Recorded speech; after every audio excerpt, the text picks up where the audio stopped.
Hello and welcome to Never Mind the Bar Charts with myself, Mark Pack. Welcome also to Caroline Pidgeon, Liberal Democrat member of the London Assembly, where she's currently Deputy Chair and previously Chair of the Transport Committee.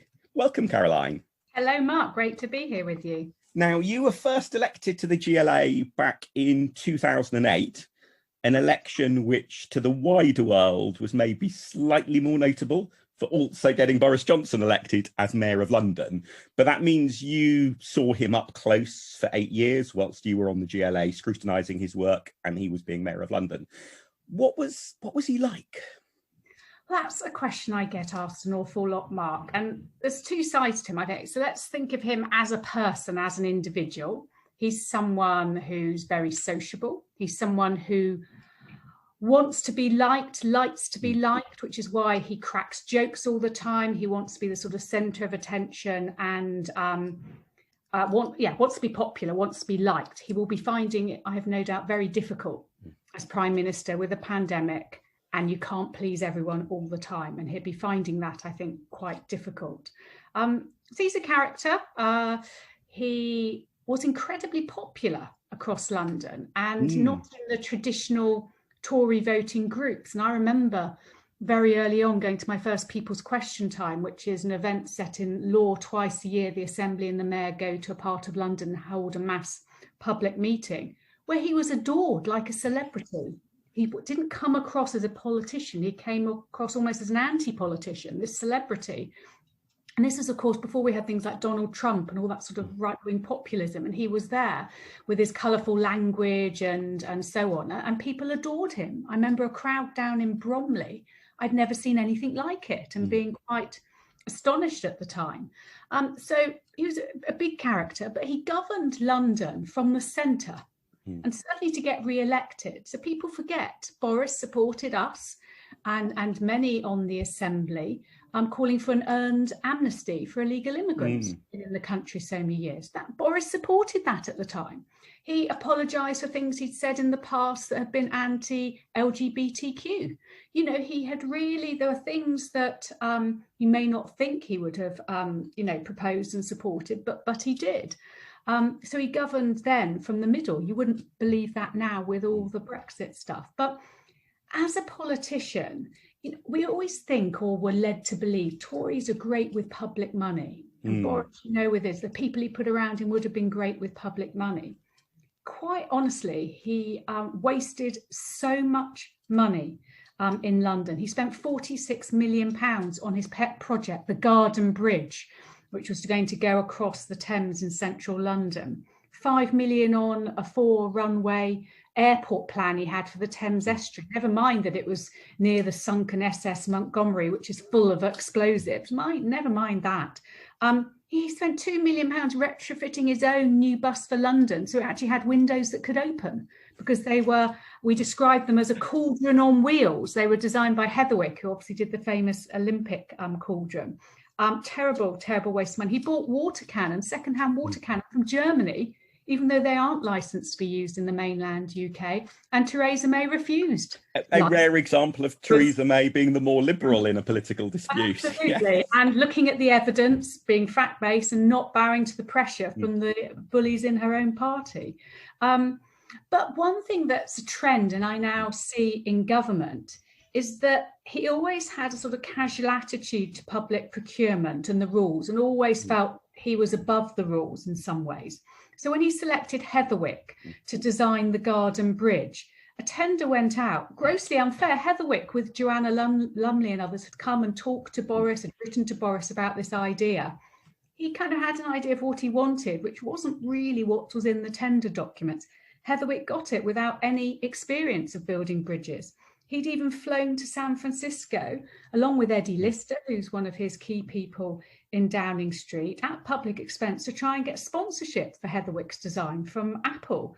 And we've now seen that since with all the stuff that's come out about Jennifer Arcuri and his affair with her, her going on various trade missions when he was Mayor of London, even though she didn't qualify to meet the criteria to go on them, she still managed to go on these trips with him and others. So I think that's very similar to how he's behaving now in office, where it seems, connections to the cabinet seem to manage to allow you to be awarded with contracts for PPE and the like. So I think there's a clear, reflection of exactly what he did at City Hall to what he's now doing at Downing Street. And you mentioned how he seems to like to be liked, which is, I guess, one of the sort of sentences or phrases you find in almost every biography of him. The thing that puzzles me about it, and I wonder what your take on this is, he's written in particular a lot of quite offensive things about other people. And just for somebody who likes to be liked, I can see why, carried away in the moment of enthusiasm or in the context of, say, an after dinner speech, you can end up saying things that then in the hard light of the print of, say, a diary column the following day offend people.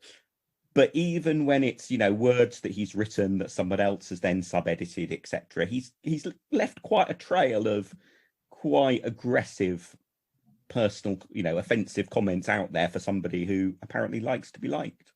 Yes, but he will think that will make him popular with the majority of people who will find that witty and funny. And I remember one of these big people's question times down in Lewisham. And at the time, the government were potentially going to close Lewisham Hospital for a debt that they were having to manage at another hospital in southeast London. And the public were up in arms. So they had come en masse to this meeting.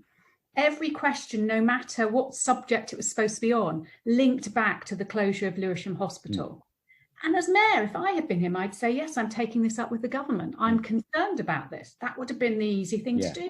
But he was trying to defend the government, and he got more and more heckled and booed from the floor. And he didn't know how to handle it. And he tried on one to crack a joke. And this doctor said, this is about people's lives. This isn't a laughing matter. And he couldn't get the audience on side. And I'd never seen him that frustrated by his usual lines to get a crowd over and whatever weren't working, because he just got that pitch wrong and he just couldn't salvage it. And that was quite fascinating to see firsthand. But also anything that was very emotional, very raw. I took some constituents to meet him.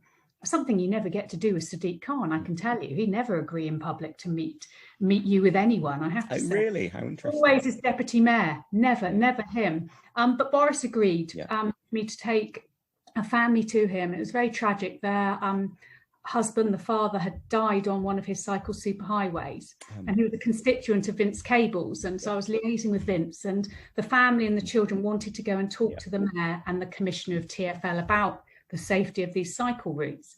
So I managed to get a meeting. I had people from other parties there as well. And he couldn't deal with the raw emotion that here's a family grieving. They have lost their husband, their father.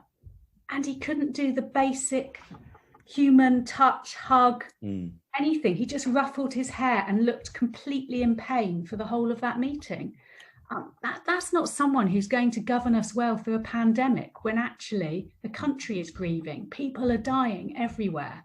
And he just isn't able to cope with it, is my reading of it. Yeah, I remember when he was mayor of London, I can't remember what the story was, but there was some story for which BBC London was trying to interview him, and he was a usual politician fashion, and Perisher thought, you've ever done this when it's going to be an unpleasant story, refusing to be interviewed by them.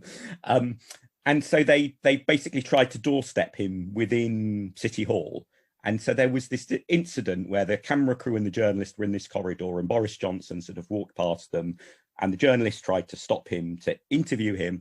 And Boris Johnson just carried on past, singing sort of, la, la, I'm not listening, la, la, I'm not listening, in a way that at the time actually quite impressed me, because I thought there's something about his popularity at the time that meant it worked. It was almost a sense of, he is so popular, he can get away with the sort of thing that, if you or I did, it would be, a massive scandal, and also probably one of the things people would remember about us all the way through to, obituaries in, let's hope, 50 years plus time.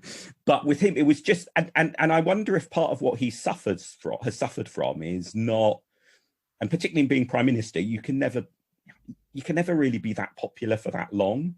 Now, even Tony Blair didn't have that stratospheric popularity for that long a period of time, is just what you can get away with when everyone loves you. And indeed, what almost works all the better, is actually a real weakness then when you're not, top of the pops. Exactly. And I think he'll be struggling with this. I think he'll be struggling. Obviously, he'll be struggling in lockdown because I'm sure his other activities he gets on up to outside of his daily politics and all that, he'll be restricted in this lockdown. But no, I think genuinely he'll be really struggling to cope with this. There's no good news. Brexit is not good. It was 50-50 which way he'd go on Brexit. He took the line that he thought would get him to number 10, and in the end it has.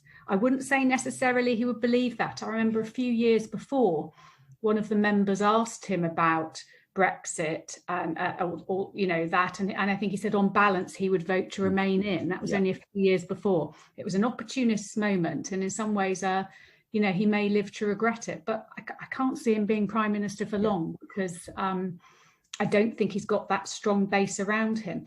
What also is very similar to when he was mayor. When he started off as mayor, he had lots and lots of advisors and deputy mayors who went within months.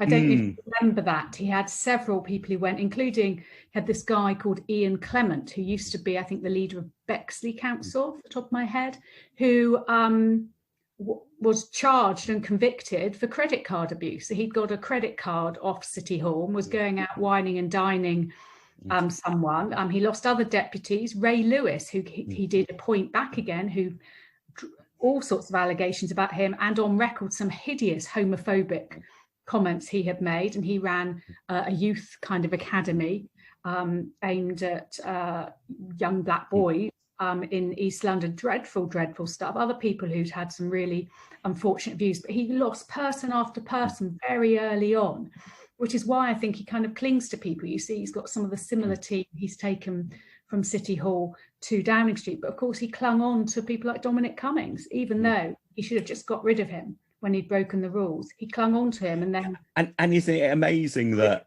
Now. I mean, it's slightly hard to know when there are rival sets of anonymous briefings in the media, which side to believe. But it appears to be the case that, Dominic Cummings used to boast to friends or colleagues of his about how he wouldn't return phone calls from the Prime Minister. Yeah. And you just think, I mean, imagine if a member of your staff was refusing to take your calls and boasting to friends about it. Yeah. They wouldn't remain a member of your staff for very long, would they? No, I mean, it's bizarre. I mean, he's kept some people who are clearly very loyal to him. So you've got Eddie Lister, who was his chief of staff. You've got Munira Mirza, who was one of his deputy mayors. But he's also appointed a load of people to the House of Lords who were key people around him. Stephen Greenhouse, who was deputy mayor for policing in his second term, now Lord Greenhouse. Daniel Moylan, former, I don't know if he still is, he was a Kensington and Chelsea councillor. He was on TfL's board, and he did all sorts of jobs for Boris. I never understood why. He was never particularly effective, in my view. And in fact, he was lobbying for Crossrails II, and our people in the House of Lords said, who is this person? He's got enough to turn us against the project rather than selling it to him. So, he's got some strange people, but almost if they've been loyal to him, he sort of keeps them close. Yeah, and there's a weird lack of progression in that sense, I think, through his time as a politician, because there was a natural story you could tell about when he first became elected mayor. He appointed a whole load of unsuitable people, lots of whom then, as you say, were mired in scandal, etc., and then went. And then he appointed, as it were, the more serious grown-ups. And actually they shepherded, him through a reasonable degree of basic competence in the sort of the second stage of his time as mayor. And it's why, for all that, people like you and me can go on for a long time about what we think was bad about his time as mayor, nonetheless, he got re-elected relatively comfortably, and his ratings were, that there was a certain competence, perhaps epitomised by the London Olympics, that someone else had done all the hard work to get the Olympics. Let's be honest, and didn't he state when he waved that flag with his jacket flapping, I mean, on the international stage, but hardly giving the impression one would want. Yeah. But there was, the Olympics happened, they were administratively successful. He at least hadn't wrecked it. But then as Prime Minister, it's almost like he's reverted back to year one of Mayor Boris Johnson, and once again with a range of sort of controversial, underperforming appointments, etc. Who knows whether there will then be a second stage as Prime Minister that then mirrors the second stage as Mayor. But I would have thought he would have learned from his time as Mayor of, don't appoint somebody like Dominic Cummings as your senior advisor, from straight off. Exactly. And I think if he'd gone for a third term of Mayor, he may have found it very hard to get re-elected, though. Because actually, if you look towards the end of his term, we had riots in 2011 in London, which he didn't handle well. The knife crime had been going up for the 2 years. I mean, I know we've seen it continue to go up and seen as an issue in Sadiq's mayoralty, but actually it was going up in the last 2 years of his term. And things like the affordable housing programme, he really hadn't delivered, social housing in London. So I think he would have been, hard pressed to get a third term. Obviously, he chose not to. And he had been lucky about who Labour had put up against him. And actually, both as Mayor and as Prime Minister, one can say that his electoral record has been rather helped by the Labour Party. If you want to explain the secret of Boris Johnson's success, the Labour Party probably is a large part of it. Exactly. But thinking about sort of London more generally, I think, the London of the future may be very different from the London of, say, Boris Johnson's time as Mayor, courtesy of coronavirus. And, when we were chatting before we started recording this podcast, I gave the example of myself, somebody who used to go into central London to sit at a desk 5 days a week, and all of the business that therefore gave Pret and other coffee shops and sandwich shops and so on. And I guess when normality hopefully returns in some form next year, I'll return to going into central London a bit, but nothing like the extent to which I, did previously. And I know lots of big firms in places like Canary Wharf and so on have already been essentially made the decision that they're not going to return to having everyone in the office every day. I guess that could be quite good for public transport. I quite like the idea of London Bridge Station with 20 or 30% fewer people passing through it. Obviously not good if you had earned your livelihood from one of the coffee shops near London Bridge Station. What's your take on what London is going to look like? And is it going to be a net good, bad, having fewer people going in to central London every day? Well, there is a double whammy, really. We have got coronavirus, and what's that's done? It's accelerated probably the shift to people home working, which might have taken a decade, to happening overnight for those who are able to. But also Brexit is going to have a huge impact on the city of London. We've seen jobs already moving out of the city. It will stabilise a bit, but we may find more jobs moving to the continent. And the financial services sector and so on have got to find ways to hopefully stay in the city, because whilst your listeners will be across the country, people think London's streets are paved with gold. They are not. London generates huge amounts of money that is spent in the rest of the country. We are the engine for the country, whether we like it or not. We want more investment around the country and to share out some of that. But the reality is, if London doesn't do well, then the rest of the country doesn't have the money to spend as well. So I think it's really important that we invest in the capital as well as the regions and Scotland and Wales as well in the country. But I see London as changing. I think we have to see this as an opportunity, and I can see it really reinvigorating local high streets as people work from home. I've seen setting up lots more kind of work cafe spaces, different thought spaces popping up, which I saw before lockdown, but they I can see have real potential. I think people will have a better work-life balance. For me, on certain days, and parents like me, not having that terrible Dashwood train, hoping you're going to get to do the school pickup on time or the nursery pickup, and that you're not going to be fined. That pressure can be taken off, which actually is a really good thing. I think central London will start to see more people living there again. And I think, we're proposing in the elections next year that some office blocks we should convert to high quality, affordable housing in the centre of the city. So actually you'll get a local high street more in some of those pockets of central London. So I think there is potential. There will be a change. City Hall is moving. City Hall, our beautiful building by Tower Bridge, we are moving. from the end of 2021. So the Mayor and the Assembly were based at a building called the Crystal, which is an iconic building. It's a lot smaller than City Hall, and it's in the borough of Newham. The only way I can describe it to people is if you got the cable car at North Greenwich, that great success of Boris Johnson's cable car, and got it north, it lands right next to the new City Hall that we're going to have in London. Finally, the cable car will have a use other than a tourist destination. Exactly. So I may be one of the few people who might commute via a cable car to work, which will be, if I'm re-elected next year, quite entertaining. But so I think there will be a shift, but I do hope that local high streets might thrive as a result of this, and central London will just slightly repurpose itself. And I guess in terms of the public transport network, even a relatively modest decline in the number of people commuting into central London will make a huge impact on the level of overcrowding, because it's just that marginal extra effect, isn't it? When something is slightly over capacity, that spirals so much. And I mean, I wonder what that will mean for things like Crossrail II and all of that batch of public transport improvements that were thought to be 5 to 10 years away from being agreed or started. A lot of them, I guess, are now looking a long way away, if ever, aren't they? Yeah, I mean, we've still got to get Crossrail open. Fabulous east to west railway line.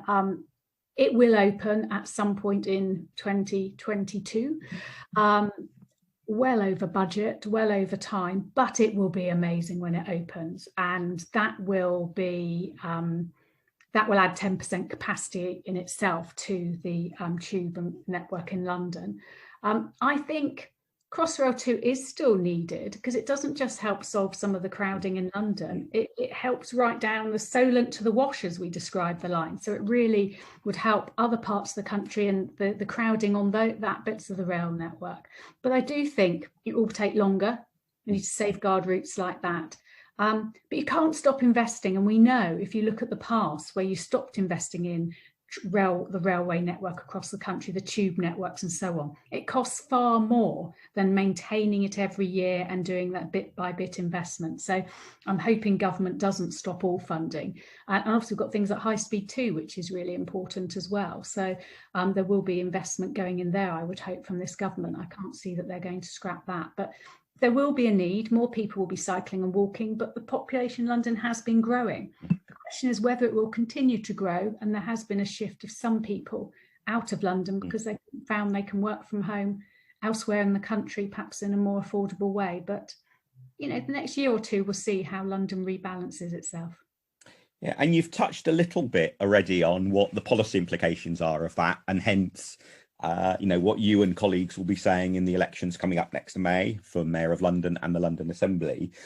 What's your, in amongst that, and obviously there may well be other issues as well, what's your sense of what the big sort of issues are that need to be debated and fought out over in those elections? Well, I mean, we're pushing the high street very much. And for me, that goes back to Susan Kramer running in 2000, that she walked every high street. And I think it's more important than ever, and getting that environment right, getting the space for walking and cycling right, and cycle security, parking and so on, things like that. I think that's really important. Looking at London's economy and jobs, retraining. The Mayor of London has the devolved further education budget, which is new since the last London election. So really important to make sure that is being spent well and targeted at the right sectors to get people retrained and back into work. The environment is really important. And Sadiq has talked the talk on air pollution, and he's bringing in the ultra low emission zone, which we support. However, he's building a £2 billion motorway under the Thames in East London, the Silvertown Tunnel. It contradicts everything he has said on the green agenda. So we will be highlighting that. And I have no doubt, and I've seen Louisa, our fabulous mayoral candidate, who's leading our campaign. She has already started talking about issues like road pricing. And I think actually a mature debate on road pricing should come out of this election campaign. Because if we don't start to look at other ways we can generate income in London and try to incentivise modal shift, we're going to see a growth in car use in London when it hasn't for years. And we really need to look at that carefully. So I think that the environment and things like that will come up very heavily in the campaign as well. But what for me is really important about this campaign, obviously I'm the single London Assembly member for the Liberal Democrats. I'm hoping we go back to being a group. And if we do, the number 2 on our list is Hina Bakari, one of our Merton councillors, who would be the first Muslim woman ever elected of any party to the London Assembly. Number 3, we've got Rob Blackie, who many of your listeners will know, fabulous campaigner and member and really digital expert. Not a bad podcast guest either. Rob's been on a couple of times this year. Brilliant. Then you'll know, but he's got great knowledge in economics and environment, other stuff, and brings a whole nother level. You've got Gareth Roberts, who's targeting our Southwest London seat, leader of Richmond Council. Really fun to follow on Twitter. Gosh, he is quite out there sometimes of what he puts, but bold and would be great additions. So I'm really hopeful we're going to get a good vote next year, good team elected, and then from there build it for the council elections to grow the year after. So huge opportunities, and I'm really looking forward to being able to get out and properly campaign again. We're doing what we can digitally, but really get out there campaigning and get Lib Dem votes next year. Yeah, because in a way, I guess that's partly how you made your reputation in the Liberal Democrats across London, wasn't it? Was that enthusiasm for going out, campaigning just everywhere around the capital. Well, bumping into you, Mark, as well. Yes, and that's how. And I think I changed. I would say this wouldn't have, but I think I changed the idea of what a London Assembly member could do, because I'm a London-wide member. I always took it on that I went to every bit of London, and people contact me from all over London, partly because I'm known for transport, though I do other subjects as well. I do 20% of all the Assembly casework with TfL, 20%, a fifth. Have I told you about my favourite TfL statistic? Oh, no. I put in a freedom of information request, it must be about 18 months ago now, about graffiti on bus shelters. Because I think we've discussed a couple of times previously. I'm convinced that TfL have got a lot slower at removing graffiti, and they've never been willing to quite say that in public. And I didn't word the request properly, so I didn't get the answer I wanted. But I realised on crunching through the numbers they'd given me that in the preceding year, 26%, so 1 in 4 of all the graffiti on bus shelter requests they had received had come from me. So between you and me, we probably keep TfL very busy. But the serious point about that is, yes, it does say something about me, perhaps, but also about how often loads of people see graffiti on bus shelters, that loads of people see other problems, and they never end up reporting it because they don't feel that anyone will listen, that anyone will get back to them. And that's why I think your approach is such a vital one to have in politics, because that's what people need to feel, that they can raise issues, that things will happen as a result, and so on.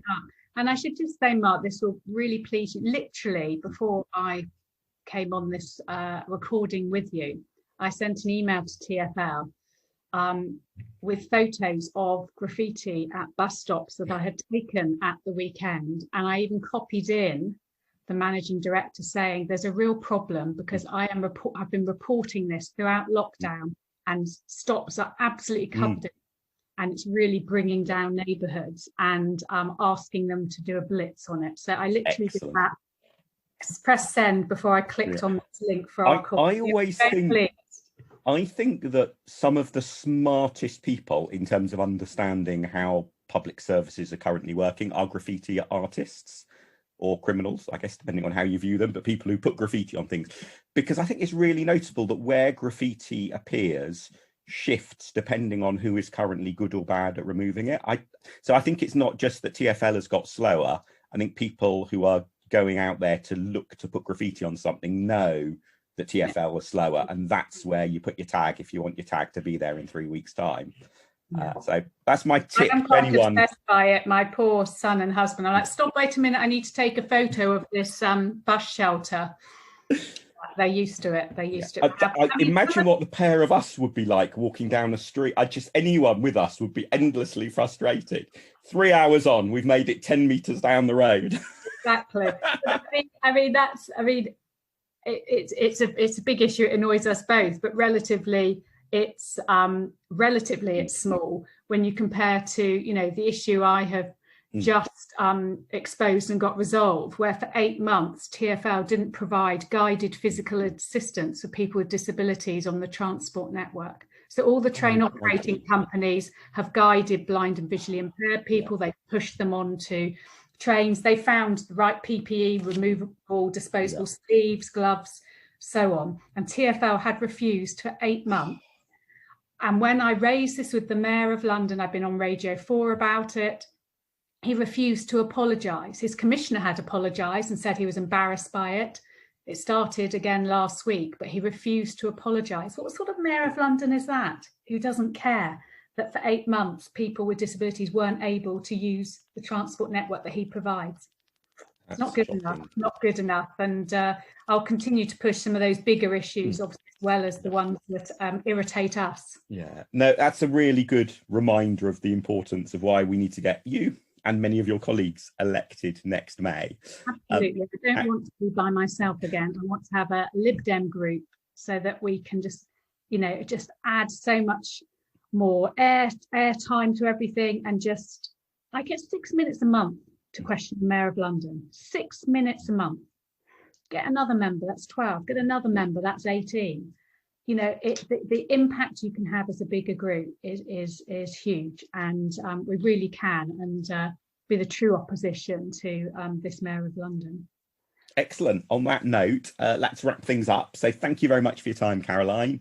Thank you, Mark. Listeners can find Caroline on Twitter at Caroline Pidgeon. I'm sure she will enjoy your graffiti on bus stop shelters photos, but also, of course, other substantive issues as well, as Caroline's mentioned. But I'm sure she'll be only too happy to hear from people on that. You can find me at Mark Pack and this podcast at Bar Chart Podcast.